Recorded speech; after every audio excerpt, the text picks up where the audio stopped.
Hi, Counter Slammers. Welcome to our faction focus for Retribution. It's Jeremy and Brett here. And so I guess we'll kind of jump right into this. Yep. We'll start talking about it. So Eric has given us like a little list of topics we're supposed to cover.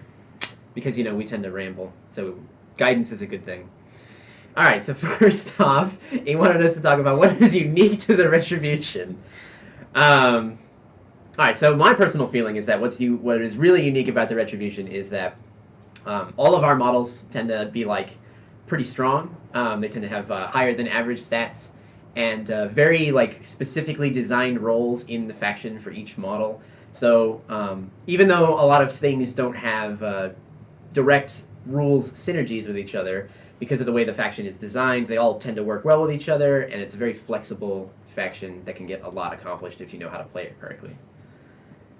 What are your thoughts? What do you feel makes? Yeah, we have very strong like individual models that don't actually need a lot of help to do well on their own and be effective in a game, which I like a lot. We're not as caster reliant, I feel, when it comes to our infantry and everything. But when a caster does have a buff or a little extra something they can give to our models, they take it very well, no matter what it is. That is true. So, yeah. Which really helps because so many of our casters don't really do anything for most of our army except for having a feat of some sort that usually affects half dice. the feat is not affecting the army, it affects the dice. Yes, it's just like, here, have good dice on your good models for a turn and hope that you get a lot of work out of them. And that kind of flows like nicely into, you know, what are the big strengths of the faction. And like we've both said, our models tend to have pretty high stat lines, you know.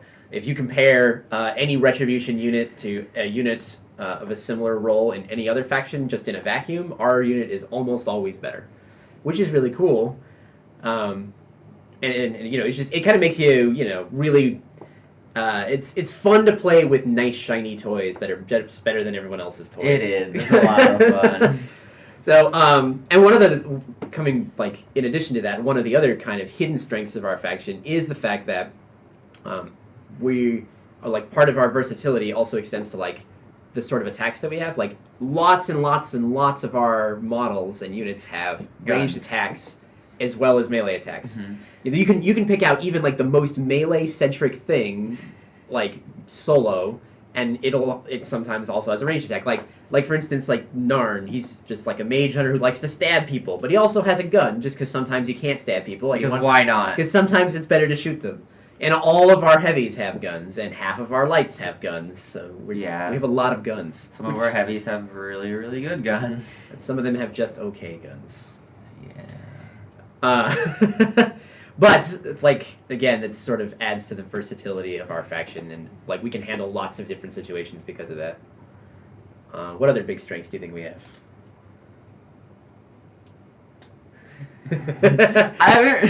I haven't played my Retribution in quite a long time. Or I've been focusing on Circle a lot since. But I don't know. That's pretty much all I can think of right now. To pretty much cover the bait. All right. Well, what do you think our biggest weaknesses are then? Because we have a few can't glaring take a hit. weaknesses. Yes, that's true. We kill things real good, but we need to kill them, or else we're gonna get killed. Right.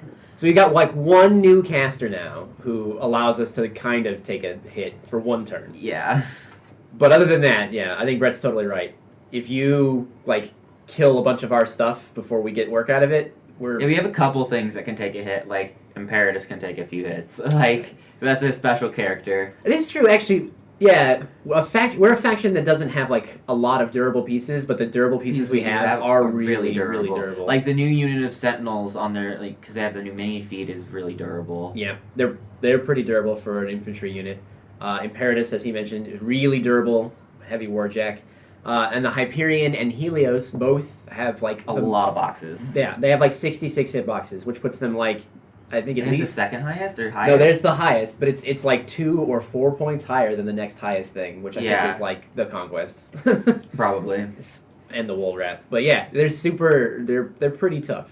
But most of our stuff not that tough, you know. I routinely lose entire units of mage hunters. Oh yeah, just to random stuff. Mage hunters die gloriously. It's like, oh, you hit? Yeah. Okay. So what's your armor? I laugh and I take it off the table. That is true.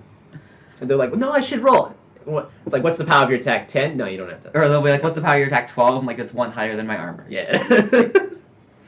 So, yeah, we don't take hits well. And I think also, because we were talking about, like, our casters don't really have a whole lot of things that they actually use to buff our armies. So, like, our casters are not like Signar casters that just come loaded with buffs for their army. Or Khador casters, I guess. Or Protectorate casters. Or Protectorate A lot casters. of them, too. And they're also not like Krix casters. And a that lot of come our loaded. buffs are like repeated. Like we have a lot of Inviolable Resolve. Yeah, we have Inviolable Resolve on 2 casters, and we have Deflection on 2 casters. Yeah, it's funny actually. A lot of the buffs that we do give are defensive buffs more than offensive ones. Oh, for sure. Yeah, and they're not even the best ones, but they're good enough, I guess. Yeah, so like we said, it's nice that a lot of our stuff has like good stats, but a lot of the times you kind of have to just rely on their good stats. You do have to rely on their good stats. It ain't stats. getting any better. Yeah. So target selection ends up being really important, I think. Let's see. I don't know. I think that's about it for like major weaknesses. Yeah. Yeah, it's just like, you know, it's kind of a finesse faction as a result. We do still have like a little bit of a weakness to stealth, just because we only have one thing that can ignore it right now. Oh, that's true. Yeah, we have one unit. One classification of units that can ignore it, with a buff from a solo, and then we have one caster who can ignore it, and 2 casters, I guess, because Kaelissa, her thing now also ignores. I guess it helps now because Phantom Hunter can now ignore stealth, so that does help. So actually, in Mark 3 we have slightly more anti-stealth tech, although stealth does tend to still be a problem for us in a lot of lists. Because I keep building like assassination lists that are designed around shooting, and then people just ask me like, "Well, what do you have that can see through stealth?" It's like everything, right? I'm like, no, it's like nothing because I didn't take riflemen. Yeah. So I can ignore everything except for stealth. Except for your stealth. Well, not everything anymore. We don't ignore the defensive bonuses anymore. No, but still really good though. But actually, it is funny though, because I think that we do have a number of ways to like get around concealment and cover that a lot of factions don't have. So, like for instance, Signar has a ton of ways to ignore stealth, but they actually don't ignore concealment very well. Concealment is actually their weak spot, and that's a thing that Retribution doesn't really have a problem with so much, because usually we're either so accurate that your concealment doesn't matter, or we can ignore your concealment and it still doesn't matter. So trade-offs there. Oh, another thing is like some of our units do lose some of their power going up against hordes because we have things like Jack Hunter. That is true. Yeah, like Mage Hunter Strike Force definitely don't do as well against hordes, and sadly the Infiltrators lost Mage Killer. Yeah, so exactly. So they don't get their extra damage against War Beasts anymore. Well, sorry. We thought they were going to get extra damage, and then they lost that rule, so then they didn't. So yeah, against hordes. But we have a few casters who are really good against hordes. Oh, like, for sure. Like Gareth. Gareth. Yeah, he's pretty sweet against hordes. And also, any list that includes Moros gives hordes fits, because when Moros shoots a heavy that is then paralyzed. It's pretty funny. Like that, I mean, like the time I played against Tom, and I shot Tiberian with a Gorgon to lower its speed by 2, and then I shot it with Moros so that he couldn't runner charge. So then on his turn, Tom had to give Tiberian rush just so Tiberian could walk 4 inches. That's really funny. Yeah, it was pretty good.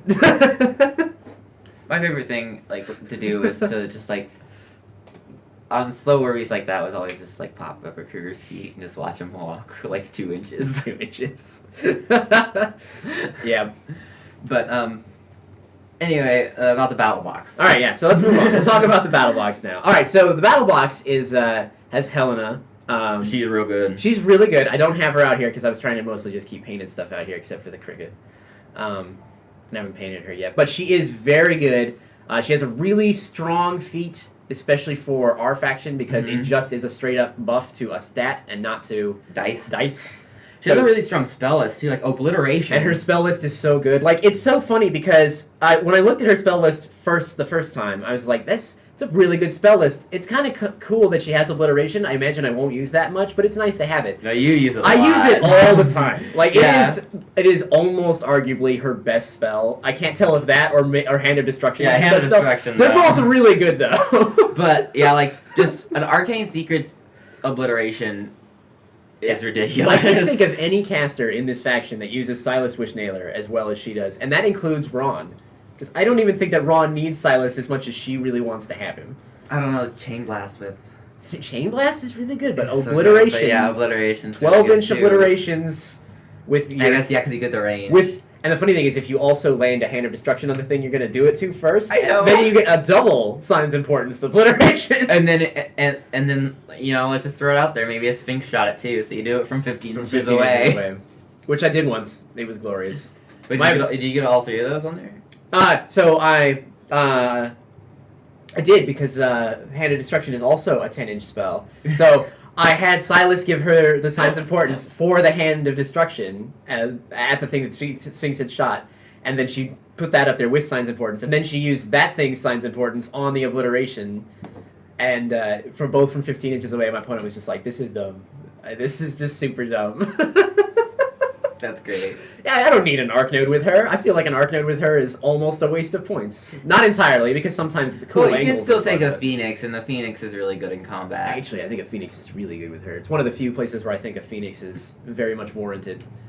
But anyway, yeah, so she's very strong. She has, like we've talked about, her Hand of Destruction spell really helps our warjacks a lot, because our warjacks are not really designed to one-round other heavies without help from something. Yeah. And Hand of Destruction generally gives them all the help they need to actually one-round another heavy. Because they land every attack and they do, like, above-average damage. Yeah, and then hot swapping that is just dumb. And then, like, Rhythm of Battle is so good, too. Just extra positioning. Right, so Rhythm of Battle is another one of her spells. And it's an upkeep spell for herself, and then at the end of every turn, or at the end of her turn, all of her warjacks get to move 3 inches. Which is really nice if you have jacks that have guns, like all of our jacks do. You can get your infantry into like forward positions, and your jacks can get up aggressively and shoot at stuff, and then back away to safety, behind the infantry. Or it's great for getting into zones, or like getting behind obstructions and things like that. There's a lot of uses for it, and I have not exhausted them all yet. I mean, let's be honest, who doesn't want an extra 3 inches? Right, yeah. It's also great for just getting up the field. It's actually really fun to take, like, a Hydra with her, because you can, like, fully fuel the Hydra, and then it can, like, run to some spot, and then you can, like, and then it can move 3 more inches, and then it never, ever needs to move again. Because by the time it's run and moved 3 more inches, it's in the spot, it's going to stand for the rest of the game where it just shoots stuff. So she's got that. And then she also has Deceleration, or Deflection, or whatever it's called now. I think it's Deflection. Deflection. Or no, it is Deceleration, because... one's defense, one's armor. Yeah. I don't remember which one's which. Yeah, Deceleration is armor. So it's really good for us, because, it gives our jacks the ability to not get shot to death. Yeah. And between that and the fact that all of our jacks have, guns of their own, it enables her to have pretty strong range superiority. Well, it's like, I want to take Warjacks with her, but then, like, they lose part of the feet thing. I think that part of her... So, her feet, as we talked about, it gives just, like, a straight-up stat bonus. And the part of that is... the feat that does that is... everybody gets 3 armor. And then all of the warjacks in her control area also ignore the effects of crippled systems. And then all of the warjacks in her control area and in her battle group restore all of their force field boxes. Which... I've used all 3 parts of the feat at various times in different games, and they all can be very useful, but I definitely think the least useful part is the field boxes. And yeah, getting back like up to 10 hit points for free is really nice, but I feel like building with Shail Jacks just to take use of that is kind of a trap. Yeah, that's what I feel, but it's just like, it just feels a little bad, losing a little bit, but it's necessary. I mean, and like I said, when it happens and you get to make use of that part of the feat, it is glorious. I had someone almost shoot a Hydra to death, and it was dropped down to like 5 boxes, and then between Helena herself and 2 different Arcanists repairing it, and then Helena popping her feet, it went back to almost full. It had 1 missing damage box by the end of that. Wow. And my opponent was really salty about it. I wonder why. Like, seriously. Especially since I also cast Deceleration that turn, and the feat also gave 3 armor. So it went from being armor 18 to being armor 3. Yeah, and then he just couldn't shoot it to death. Math. Yeah, he couldn't shoot it to death the next turn. Oh my god. It was really funny. Yeah, and I didn't even notice. I forgot she has another offensive spell besides Obliteration. Right, which is the most situational spell she has, but it's occasionally nice because you can fish for crits with it. Yeah. And with Silas, you know, and being able to boost With and all that. Silas It helps. and Hand of Destruction. Yeah, it really helps. You can easily get. Yeah, you both discard the lowest though, so I guess you can't really fish for the crit that much. You have to drop the lowest. Oh, I guess that is true. You're right. But it still helps your helps chances. you hit it, yeah. I guess. Yeah, it's a good spell. Like, I don't think she has any bad spells on her list. No, she literally doesn't. And then she also has her gun / staff, which has the force grip ability, where if she shoots something with it, she can choose to forego doing damage and then push it 3 inches. It's so good. And that's also really useful. And it's also range 12, right? Yeah. So POW 11 if you don't do anything with it. Right. So again, this is the reason why this is another reason I love to bring Silas with her, because if you bring Silas, whenever she casts a spell directly, it gets 2 inches, which means that her Obliteration and her Hand of Destruction are both range 12, which is the same range as her gun. So she can do all of her stuff. Obliteration, shoot him, push him back 3 inches. Yeah, or pull him toward you, or something like that. Yeah, something like that. And then her staff has it on melee hits too, right? Yep. Yeah. Which is also handy. I've used it to unjam warjacks before. Just like hit a guy and move him out of the way so my warjack can go do something. She's a 15/15, so she's a little bit on the bit of a squishier side. Yep. But she's still got good. Like those are still good stats. Though. They're decent stats, especially given that her feat affects her, and she's going to have deceleration up a lot of the time. Exactly. And the funny thing is that with the power up rule, and even though she's kind of a spell casting heavy caster, most of the time I find that she's sitting on 1 or 2 focus every turn, so it's easily pretty survivable. How much is Hand of Destruction? It's a 2 cost. That's a 2 cost. Yeah. Oh my gosh, that's a 2 cost. Yeah. I haven't played her much, or like at all. So. She's a very good caster. I think she's a great introduction to Retribution, because she kind of does everything. She does spells. She does she helps enable melee armies. Everything. She helps repairs. enable and she repairs. That's really good. Yeah, actually, it's you underestimate that repair ability at your own peril, because if she's hanging out near a jack that you don't quite kill, that jack's gonna be functional again because she has a D3 + 3 repair. So she always heals 4. So you're at least healing 4, which means that if the jack's not dead, you get back 4 systems. 4 systems, exactly. Yep. And that's dumb. Which means that almost all the time. So if you leave the cortex intact, you're screwed. Yeah, you're super screwed. And actually, even if you don't leave the cortex intact, you might still be screwed. Yeah, because Arcanist. Right. So, and aside from her, I think she's the biggest part of the battle box. The rest of the battle box is pretty generic. You get it's the same. You get the Mana Core, you get the Griffin, and you get the Chimera, and they're all decent, you know. The Mana Core is a lot like the way the covering fire works. So the wall template, I like that a lot better now. Right. It's handy for shutting down parts of the board. Usually, I like to take 2 if that's the reason that I want. Yeah. They're really good in pairs. They are great in pairs. The rate of fire being D3 helps them a lot. They're not as focus hungry. But it also hurts if you roll that if one. You, if you you roll one multiple times. Yeah, and you need the 2 or 3. It can hurt. But on the other hand, I've also had the experience where I've rolled 3 on the 2 mana cores that I had in a list, on the same turn, and wiped out a whole unit. Yeah. I wiped out a whole unit of cavalry because of that, because they both rolled 3 shots, and I was just like, well, that's pretty sweet. What's the POW on their gun? It's 12. Yeah. It's a hand cannon. It's range 12 pounds. Okay. So it's an okay sure anti-infantry gun. And actually, if you bring them as an anti-infantry piece with her specifically, they're really good at that. Very good. Because again of that reform Rhythm of Battle. Rhythm of Battle that she has. They can get in range 12 to shoot infantry guys out of the unit and then back away, so that the infantry doesn't kill them. And then the Griffin is still the Griffin. So in Mark II and now in Mark III, the Griffin is same. The Griffin is just like our frontline, durable little bitty jack who takes way more effort to kill than he's ever worth. He hits decently hard and fairly accurately. He requires almost no resources to do his job. People have learned to be so scared of Griffins, and it's great. Retribution does not, and according to PP, will never have actual medium-based infantry with multiple wounds, but that's okay because we don't need that. Griffins. We have Griffins, and that's our medium-based infantry. If you want to have medium-based infantry in a list, bring 2 to 4 Griffins, and you're covered. Screw it, take 6 to 8. They all get a free focus now. Actually, 6 to 8 Griffins with Helena specifically would be really funny. It would. Because then you just feet and then jam them all in there. Alright, these guys are all armor 21. Yeah. They all just charged you. Yep.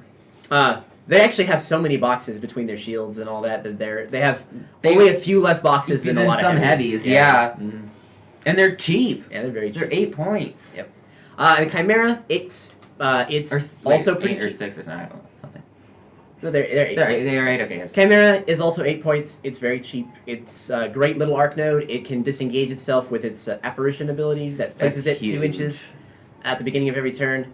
I've had so many people forget about that Mm-hmm. when playing against them, and they're like, okay, I should be safe, and they forget about apparition, and it just bites them in the butt. And its combo strike is actually surprisingly handy as well. Mm-hmm. Especially, again, with anybody who can, like, increase its killing potential. So it's great, again, with Helena, because she can put a Hand of Destruction on something, and then it can charge it and get a nice combo strike into it that does a lot of damage. Mm-hmm. And for very little focus. And that's about all there is to say about him. So it's there's the Phantasmal Field, which is a little bit more relevant in Mark III, because you do get the free focus, and so if you aren't going to run that turn, you do have +1 defense against ranged and magic attack rolls, which puts him up to a defense 13. Right.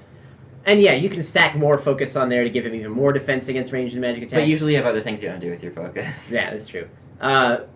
I suppose there is the case to be made that with Helena specifically, she could cast Deceleration to give him 2 armor and give him like 1 or 2 more focus, just so that he can be very hard to shoot. Mm-hmm. Because he'll be like defense 14 I or could 15 see that in and like armor battle box 18. games, that, like you dumping like an extra focus onto it to be like a defense 14, armor 18 against ranged. Yeah, and yeah, like especially if you go against like the Crix battle box, you know, just make it like a high defense so that the Reaper can't drag it. Even Signar. Yeah, right. Just so that they can't be shot. Freaking Charger.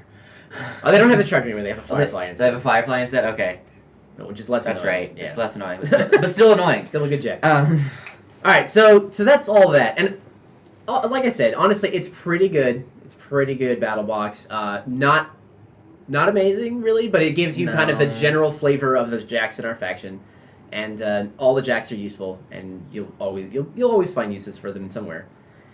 So moving on to like big key things that you would kind of want to get after getting the battle box. So I think we should probably start with casters, because that'll probably I was thinking we start with solos, because that's usually what you build after battle boxes. Okay, sure. I just wanted to mention Arcanist real quick. Yeah, no, that's okay. That's actually, yes, go ahead. Extol the virtue Yeah, of because Arcanist. like right after you get your battle box, you might as well, when you pick up the battle box, get like 2 Arcanists. Mm-hmm. Like, because they're just so amazing. They're, what, 2 points? They're 2 They're solos. 2-point solos, and they just help your jack's efficiency and output so much. And they have repair as well. I don't know exactly what their repair skill is. It's just D6. It's D6. D6. And so, like, they can give focus to your warjacks. They can, like, having 2 of them can just fully fuel a warjack. Mm-hmm. They can give them +2 to melee damage rolls. Mm-hmm. And that's just huge. Mm-hmm. Yeah, so if you've built... the funny thing is that I find myself taking 2 of them all the time, even if I'm not building a list with a lot of warjacks in it. Mm-hmm. 2 of them I consider that to be my minimum, because you can't, unless you're taking a colossal, you can't build a battle, like a legal list that has less than 1, or that has less than 2 jacks in it. Yeah. And even if you are taking a colossal, you still want that thing to have all 3 focus every turn to do as much work as possible. And you want to have the extra repairs for it, too. Right. So a minimum of 2 Arcanists in every list is pretty much where I've landed. Mm-hmm. And they're FA3 now. And they're FA3, so if you're going to build a heavy battle group list, bring 3 of them. And they, like I said, they have never, like, they're great. Brett, you know, he said that they give, you know, you point out, they give focus to jacks, which is what you'll use them for the first half of the game. And then when your jacks are finally ready to go into battle, one of them will give them the +2 damage buff, which is fantastic and allows our jacks to actually hit at a level that's necessary to kill other heavies. Yeah, like some of the first games I watched in Mark III, I saw. I think yeah, I was watching you, and I'm like, oh my gosh, you forgot to allocate, because I saw like when like this Phoenix or Imperius needed to go into like these like 1 or 2 heavies. I'm like, oh no, because like I'm also not used. I was just not thinking that you had 3 Arcanists instead of 2. And so he went up and he like powered, or like I forget what it's called now. Concentrated power. Or empowered. Yeah, empowered twice and then concentrated power. And I'm just like, oh my gosh, that's ridiculous. I'm like, no, he didn't forget to allocate. He just doesn't have to. Yeah, it's actually really great because it allows our warcasters to be very active. And we do have some like really focus-hungry warcasters too. Yes. Well, that's the thing about all of our warjacks and our warcasters is that typically they're all very focus-hungry. So they always have this constant push-pull between them, and the Arcanists just help alleviate that problem. Mm-hmm. So yeah, never go into battle without your trusty Arcanists. They're great. And when people realize how great they are, they will kill them, and you'll be sad. But then you'll just become better than they are at keeping them alive. So. Mm-hmm. And if you're looking for a combat solo, I would recommend Mage Hunter Assassins. You said you really like the Dungard Seers. Yes. So yeah, Mage Hunter Assassin, great solo. She's speed 7. She's really quick. She's stealth, so it makes it hard for your opponent to just trivially remove her. She has defense 15 even after that, so even if they can directly hit her, they don't always get her. And her big selling point is that she has a 4-inch reach weapon, and she has a Weapon Master attack with it, and she has decapitation. So basically, if she charges somebody, she rolls 4 dice for damage, and any damage she does that's past the armor gets doubled, and she can easily just one-shot things. I've had her one-shot things all the way up to like some lighter armored heavy warjacks before. I had her one time, like bottom of turn 1. Somebody took like a tier list. This is an early Mark II, or somebody took like, I think it was a Haley tier list with Storm Striders where they got like advanced move, and so they advanced move forward, and I did the math, and my Mage Hunter Assassin charged it turn 1 and one-shot it. Yeah, it is Like, actually when they spike, they're gonna feel it. Yeah. But there's other times where you're just gonna whiff and not do anything. They will whiff sometimes, or sometimes they'll roll low. They're very RNG dependent, but they're because of the fact that they can either do nothing or they can outright kill a lot of things. It's a piece. They're a psychological piece. Exactly. It's a piece your opponent can never afford to ignore, because the one time your opponent ignores it and assumes it won't do anything is the time it will kill something. It's the time when you're like 4-point solo is gonna kill an 18-point heavy. Yep. And even if you can't find a good use for them to just go like kill, they're great at killing other solos, especially now that backstrikes are so easy to get. With their 4-inch range, they can easily walk around almost any solo. And it's a chain weapon too. Exactly. So you ignore some of those armor bonuses and things like that. Yeah, they're great solos that you'll always enjoy playing. And I like the Scyrah. It's another great little combat solo. It goes really well if you get Dawnguard Sentinels, which we'll talk about in a little bit. He's like not as fast. He's only speed 5. He has 2-inch reach, but he's a weapon master, and he's like mat 8, so he's pretty accurate and he hits pretty hard. He has Iron Sentinel, so if he stands next to one of your warjacks, he can be pretty beefy and hard to take care of. Yeah, if he stands next to one of your warjacks, he becomes defense 15 and armor 18, which is actually, and he can't be knocked down. That's like caster stats. That's like caster stats, except he only has 5 boxes. But still, it makes him a really annoying piece to get rid of. Imagine if he had 8. That'd be beautiful. It would be. It makes him really annoying for your opponent to get rid of, and he comes with this wonderful hidden gem of an ability called Tactician for Dawnguard that basically allows all of the Dawnguard within 9 inches of him to ignore one another when determining line of sight and to move through each other. And if you build a list that has a lot of Dawnguard in it, it's very easy to do. Yeah, it's easy to do that, and you really always want to have 1 or 2 of them if you're going to build a list like that, because it enables you to just basically get wherever you want to go all the time, regardless of where your own pieces are, which doesn't seem super powerful until you've played with it a couple times and you realize just how ridiculously flexible it makes your army. So I would recommend those if you want to get into the Dawnguard. And you want to go ahead and talk about the Dawnguard now? Sure. All right. So the Dawnguard Sentinels, these guys here. They're amazing. They're really good. They're one of our top tier units these days. I say that they're our top melee unit. Oh yeah, for sure. For sure. Top tier melee unit. They're our beefiest unit for sure. Yep. So they are they have kind of like middling stats to start with. They're only defense 12 and armor 15, but they have the Wall of Steel rule. So wall base to base they get 2 armor, and on top of that, they have a mini feat that gives them plus 3 armor, and then it makes them immune to knockdown and stationary for 1 round. So if they do that and stand next to each other, they can be armor 20, which really, they're no longer trivial to remove. If your opponent has like low-powered guns, those are no longer going to do anything to them. Yeah. And your opponent's going to have to focus something beefier on them to kill them. Like, yeah, a lot of longer range guns are POW 10, and you're going to need 8s to kill them most of the time because you're going to keep them base to base. Right. And the turn and then under really the feet, get in you need there, 11s, which it's nearly impossible to do. And then even like the POW 12s or 13 guns you're going to struggle to kill them. Yep. And then your reward, if you actually do manage to kill some of them under that feature, they have Vengeance. So you're basically, when you kill them, they get to make a 3-inch move and a melee attack at the start of the turn before they even activate. That is actually fantastic, and it's because great. Vengeance is actually so good that in a lot of games where they suffer pretty heavy casualties, and you get down to just like 3 or 4 of them left, they're still valuable. They're still valuable because you still get a lot of attacks from them. Yep. And like even that 3-inch, just even if you don't even get the attack, the 3-inch extra move means a lot for them because they are only speed 5. Mm-hmm. But they're still Mat 7 very accurate and POW 12 weapon masters, which can hurt a lot. Yep. Yeah. So they're a really great melee unit, and they will kill any heavy that they can get to. And with their vengeance, they can. And actually... vengeance no longer granted. Yeah. Yeah. And with with vengeance no longer being granted, you can't take it away from them for any reason, and they can. That was always so annoying. They can pretty much always get to, like, if they can get to heavy, they can kill it, and with vengeance, they can almost always get there. This actually, I'm suddenly reminded, I forgot one thing, or a couple things, actually, about the Scyrah that goes along with this. So the Scyrah himself has righteous vengeance as well. God. So these guys, when you kill one of them, the rest of them get to move list. 3 inches and make an attack. Well, if you kill a warrior model within 5 inches of the Scyrah, he also gets to get a vengeance move in the beginning of the turn. And then on top of all of the... Isn't righteous vengeance still like a full advance? No, they changed it. It's just 3 inches. Okay, yeah, it's just 3 inches all. now. But and then on top of all of that, he is also a Jack Marshal. So you can put a Jack on him, and he can run it, and he gives his Jack Marshal benefits. And he has a drive for his Jack, which also gives the Jack righteous vengeance. It's actually like really great. He had a list one time where literally like all but like a couple of the support models had vengeance. Yeah, so I did. And it was really funny. I really leveraged. I got a little upset. Yeah, I really leveraged that very well in that game. Like you said, everything had vengeance.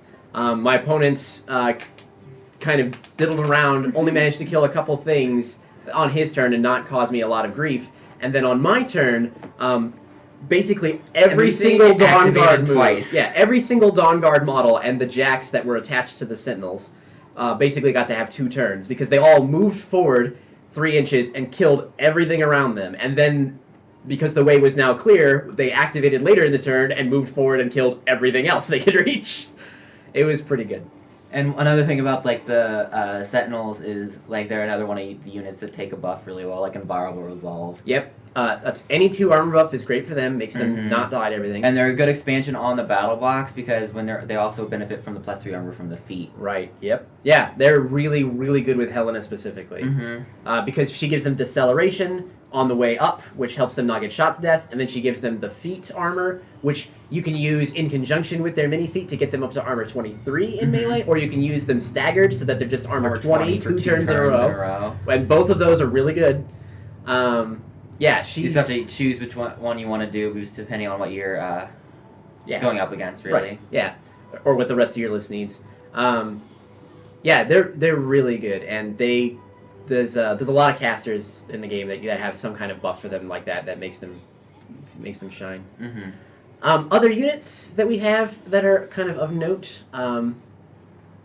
I still think... Oh, there's so many good units. I don't even know what to... We do. We have a lot of good units. I want to give an honorable mention to all House Guard units. Yeah. And their solo. Like Halberd, because they're very effective and they're cheap. Yeah, they're good at what they do and they're cheap. Halberdiers are your standard cheap frontline melee guys. They will screen for your army, and if your opponent doesn't give them the respect they deserve, they will charge a really long way and kill something important.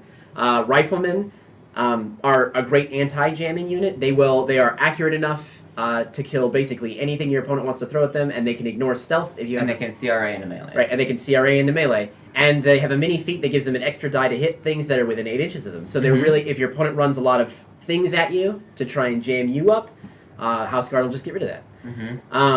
Let's see, what else? The other Sentinel unit is the Invictors. They're also pretty good. They're extremely accurate shooting. They're versatile too. And they're versatile because they have good melee and range capabilities, and they have assault, so they can shoot even if they charge. So dumb. They work especially well in conjunction with any of the casters that work well with Sentinels. Also works well with them, and they also work well with Sentinels, especially if you've got a Scyrah. Because then Invictors can assault through Sentinels, and then Sentinels can charge through the Invictors. Yep.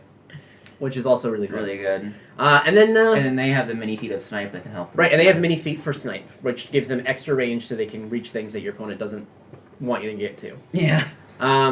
As far as Mage Hunter units go, that's kind of the other half of the faction, is more of our assassin-y, stealthy side.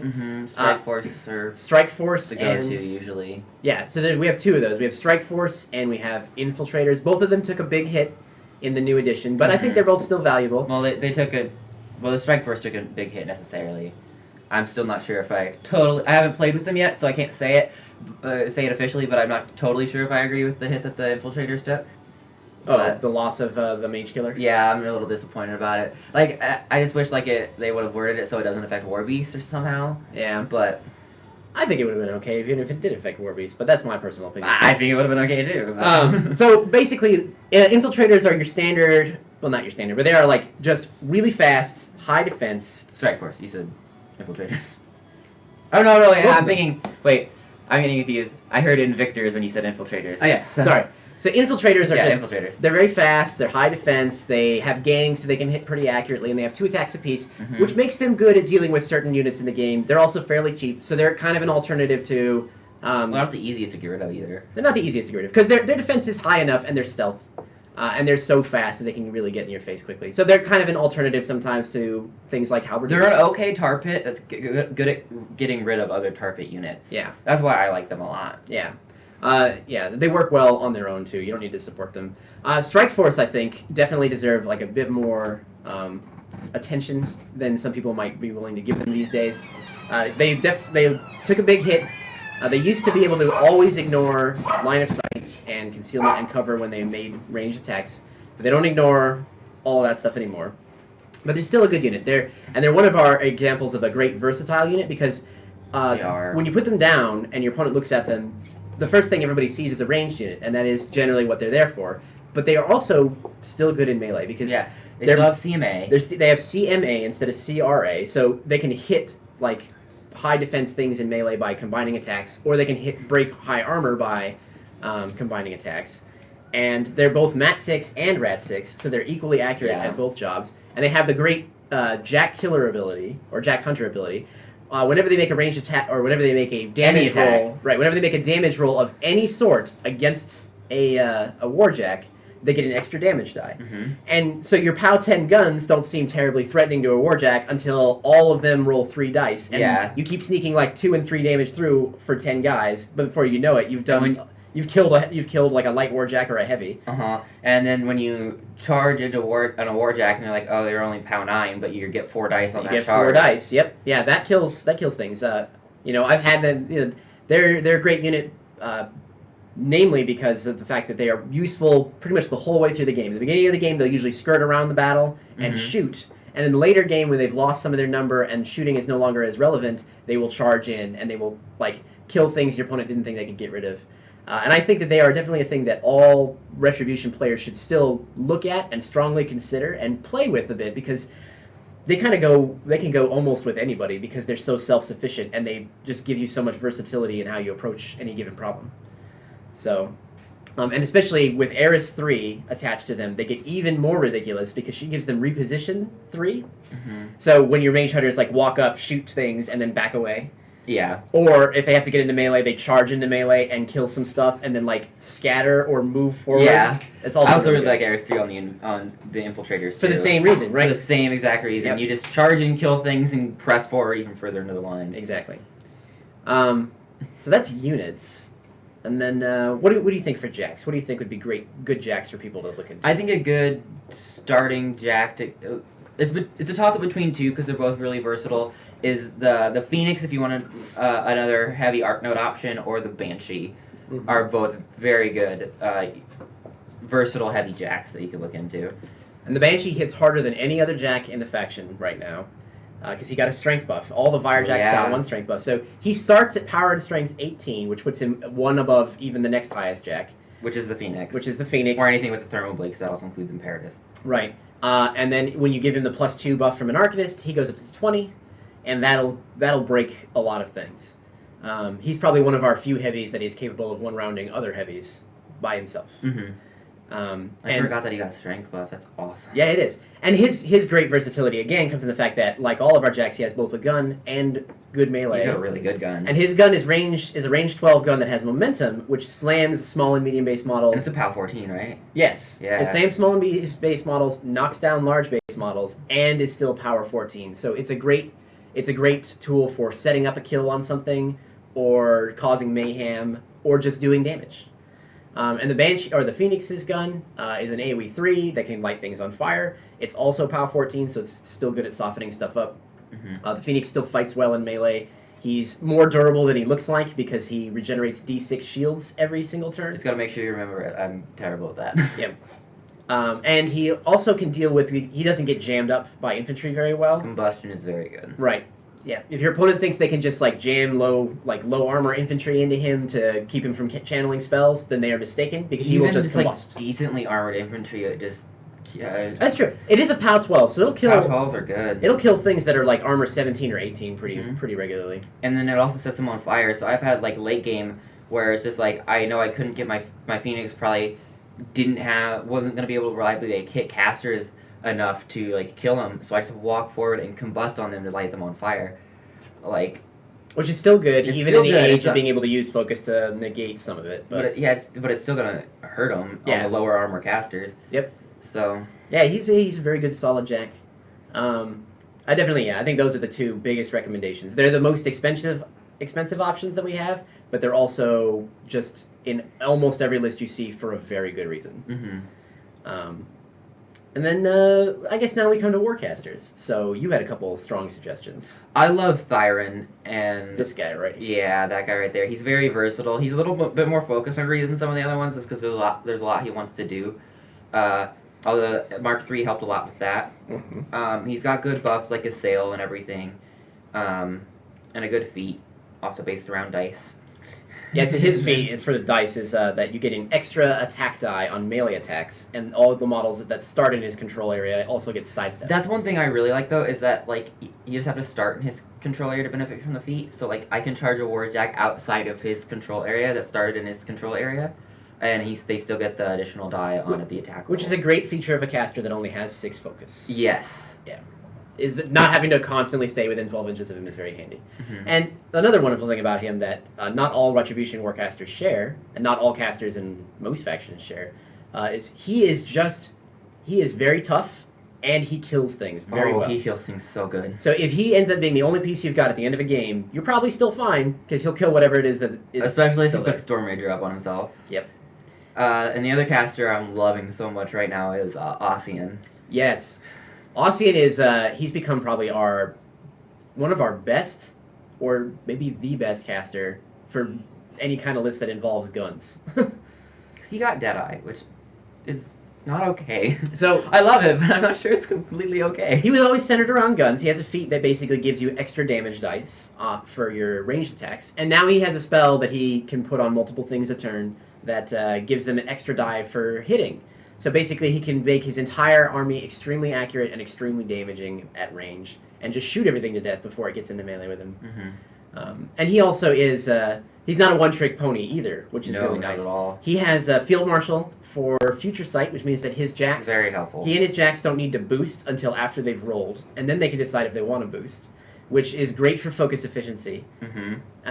Especially in melee, because eventually his games do devolve into melee, and when his warjacks don't have to boost until after they've made their melee rolls, they can save so much focus to really push their damage and accuracy to the limits.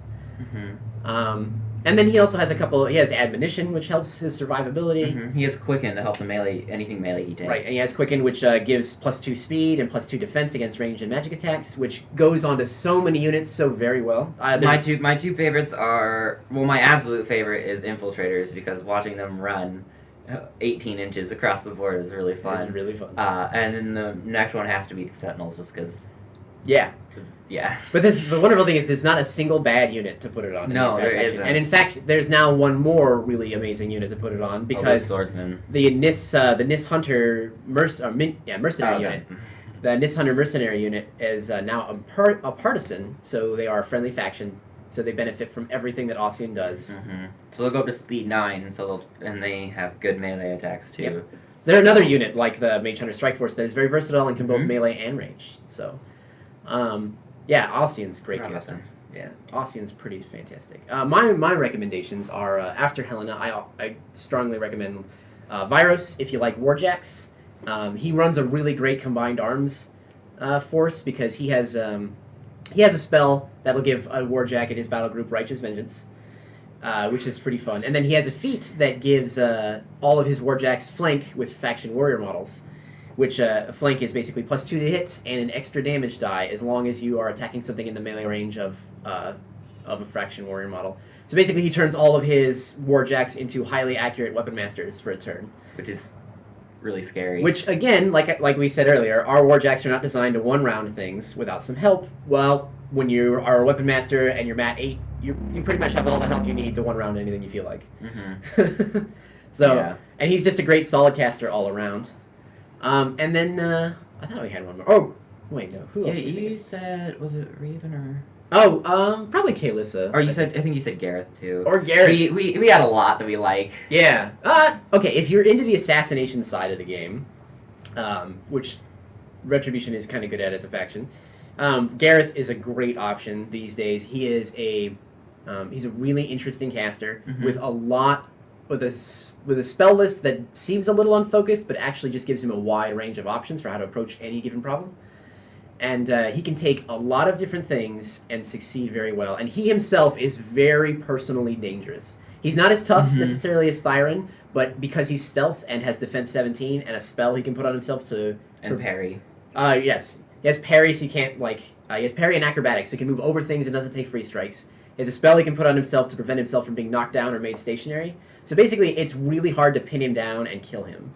And he can get in and kill anybody else pretty well. Yeah. And his feat is another great one in the faction because it doesn't rely on dice. Yeah. His feat is just a straight-up control feat. It stops people from being able to spend focus or fury or cast spells or channel spells in his controller range, which has won me basically all of the games.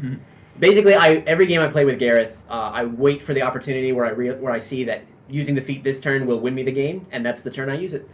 And it wins me the game because either they can't spend focus to kill anything, or they can't, cast spells to kill anything. Yeah. Or you can park right outside of their Jack's charge walking distances. That way you can charge their next turn. Right. You can. And also they can't spend the focus to charge. Yeah. So it's a great setup feat, or a great denial feat. So I think he's a really good caster if you're into trying to assassinate people.